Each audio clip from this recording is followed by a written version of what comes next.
आम्ही कसलेले पैलवान आहोत. माती घेऊन पडले, कुणाला चितपट करायचं आम्हाला नक्की कळते. आज एक ऐतिहासिक निवडणुकीला आपण सामोरा जातोय. आदरणीय छत्रपती शिवाजी महाराजांचा विचार, राजश्री शाहू महाराजांचा विचार, डॉक्टर बाबासाहेब आंबेडकरांचा विचार हा दिल्लीच्या संसदेमध्ये पोचणार आहे. आणि तो पोचत असताना वाजत गाजत धूम धडाक्यामध्ये पोचला पाहिजे, ही आपल्या सगळ्यांची जबाबदारी असणार आहे. आज पुरा देश, पुरा महाराष्ट्र आज आपल्या कोल्हापूरकरांच्याकडे बघतोय की आज कोल्हापूरकर मताधिक्य किती देतात याची उत्सुकता या देशातल्या सामान्य माणसाला या ठिकाणी लागलेला आहे. आणि म्हणून आपली जबाबदारी मोठी आहे, आपली जबाबदारी वाढलेली आहे.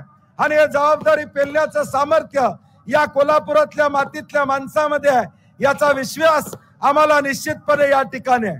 आज या राज्यामध्ये एक सत्ता आली, आदरणीय उद्धव ठाकरे साहेबांना फसवून त्यांचा या ठिकाणी विश्वासघात करून सत्ता आणण्यात आली.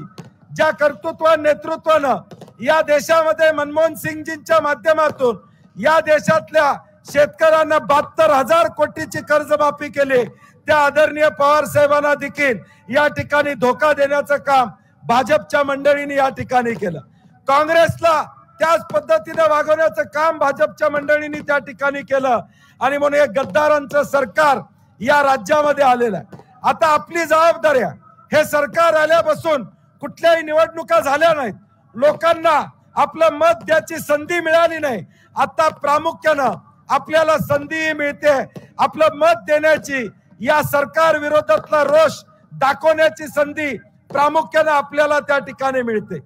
आज देशामध्ये इंडिया आघाडीची सत्ता येणाऱ्या भविष्यकाळात काँग्रेसच्या माध्यमातून, महाविकास आघाडीच्या माध्यमातून आल्यानंतर काँग्रेस पक्षानं जाहीरनामा जाहीर केलेला आहे की अनेक गरीब महिलांना महिन्याला 8,500 रुपये देण्याची भूमिका घेतली, वर्षाला 1,00,000 रुपये देण्याची भूमिका त्या ठिकाणी घेतली. अग्निवीर सारखी योजना बंद करणार ही भूमिका काँग्रेस पक्षानं या ठिकाणी घेतलेली आहे. मुलांना रोजगार देण्याची भूमिका काँग्रेस पक्षाच्या आणि इंडिया आघाडी आणि महाविकास आघाडीच्या जाहीरनाम्यामध्ये आहे. आज या राज्यामध्ये आदरणीय पवार साहेब असतील, आदरणीय थोरात साहेब असतील, आदरणीय उद्धव ठाकरे साहेब असतील, महाविकास आघाडीचं प्रचंड चांगलं वातावरण जयंत पाटील साहेब असतील, या सगळ्यांच्या माध्यमातून या ठिकाणी होते.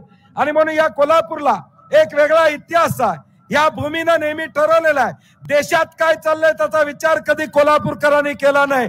आमचं काय चाललंय हे या ठिकाणी महत्वाचं राहिलेलं आहे. आणि म्हणून माझी कोल्हापूरकरांना विनंती आहे की ही ऐतिहासिक निवडणूक आहे, 2024 ची निवडणूक आपल्याला दिशा देणारी निवडणूक या ठिकाणी असणार आहे. आपली अस्मिता जपणारी या ठिकाणी निवडणूक असणार आहे. शिवाजी महाराजांचा विचार दिल्लीत पाठवणारी ही निवडणूक असणार आहे. आपण म्हणून येणाऱ्या 5-6 दिवसामध्ये ताकदीनं आपण कामाला लागा. आदरणीय पवार साहेब, रमेश चेन्नीतालाजी, या सगळ्यांना मी सांगू इच्छितो की कोल्हापूर मधलं वातावरण अत्यंत चांगलं आहे. आम्ही किती लाखांना या ठिकाणी येणार हाच विषय आमच्या पुढे या ठिकाणी आहे. बाकीचे विषय बाजूला आहेत, बाकीचे विषय बाजूला आहेत. आज विरोधी उमेदवार पहिल्यांदा उमेदवारी केली त्यावेळी म्हणले महाराजांच्यावर काही बोलणार नाहीत, परंतु आता तरी सुद्धा महाराजांच्यावर या ठिकाणी बोलायला लागलेत. आम्ही जाहीरपणे त्यांना सांगितलं, 5 वर्ष तुम्ही गायब होता, आताच तुम्ही बोलायला लागलेला, तुम्ही बोलू नका, आमच्यावर बोला, आमच्यावर बोलायला हरकत नाही. मी परवाही सांगितलं, आम्ही कसलेले पैलवान आहोत, माती घेऊन पडले, कुणाला चितपट करायचं आम्हाला नक्की कळते. आणि 100% ही कोल्हापूरची जनता तुम्हाला चितपट केल्याशिवाय गप बसणार नाही, हा विश्वास या निमित्ताने मी आपल्याला देतो. आजची गर्दी ही आणलेली गर्दी नाही, स्वतः आलेले लोक आहेत. परवा कसे लोक आले होते याचा व्हिडिओ आपण त्या ठिकाणी बघितलेला आहे. आजचा माणूस हा राजश्री शाहू महाराजांच्या विचारानं आलेला आहे. आम्ही महाराज भाग्यवान आहोत. मी परवाही सांगितलं, आम्ही शाहू महाराजजी भाग्यवान आहोत की 2024चा मतदार भाग्यवान आहे की आम्हाला छत्रपती शिवाजी महाराजांच्या विचाराला, राजश्री शाहू महाराजांच्या विचाराला, डॉक्टर बाबासाहेब आंबेडकरांच्या विचाराला मतदान करण्याची संधी आम्हाला मिळते, हे आमचं भाग्य आहे. आणि म्हणून पुढच्या 7 दिवसात ताकदीनं गाफील राहू नका.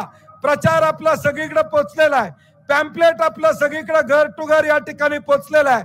महाराष्ट्रातली आकडेवारी पाहिल्यानंतर उन्हाळ्यामुळे थोडी आकडेवारी कमी झाली असं वाटतंय आणि म्हणून माझी आपल्या सगळ्यांना विनंती आहे की आकडेवारी वाढवायची असेल तर सकाळच्या दरम्यान 12 वाजेपर्यंत महिलांचा असेल, ज्येष्ठांचा असेल, या सगळ्यांचं मतदान जास्तीत जास्त प्रमाणात करून घेण्याची जबाबदारी आपण या ठिकाणी स्वीकारावी आणि आमचे नेते आदरणीय राहुलजी असतील, खरगे साहेब असतील, सोनियाजी असतील आणि इंडिया आघाडी महाविकास आघाडीच्या माध्यमातून जो गरिबांसाठी असलेला जाहीरनामा आहे, सामान्य माणसांसाठी असलेला जाहीरनामा हा तुमच्यापर्यंत पोहोचवायचा असेल तर आपले शाहू महाराजजी खासदार म्हणून दिल्लीत जाणं ही आपली गरज असणार आहे आणि ते आपण निश्चितपणे येणाऱ्या 7 तारखेला कराल हा विश्वास व्यक्त करतो। महाराजांचं नाव किती नंबरला आहे?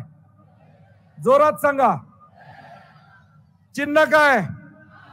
त्यामुळे येणाऱ्या 7 तारखेला दुसरा कुठलाही विचार न करता, कारण की आता फक्त 1 तास 20 मिनिटं राहिलेत, सगळ्या मोठ्या नेत्यांची भाषणं आपल्याला ऐकायची आहेत। आदरणीय पवार साहेब या ठिकाणी आलेले आहेत, उद्धव ठाकरे साहेब या ठिकाणी येत आहेत, त्यामुळे मी जास्त वेळ घेणार नाही। आपली बॅटिंग मागापासून तुम्ही गेले 15 दिवस आमची हलगी वाजतच चाललेली आहे, अजून 4-5 दिवस वाजणार आहे, काळजी करू नका। उद्या 3 तारखेला कागलच्या गैबी चौकात सभा आहे, त्यावेळी राहिलेल्या गोष्टीचा आपण निश्चितपणे समाचार घेऊ एवढी ग्वाही देतो आणि माझे 2 शब्द संपवतो। जय हिंद, जय महाराष्ट्र।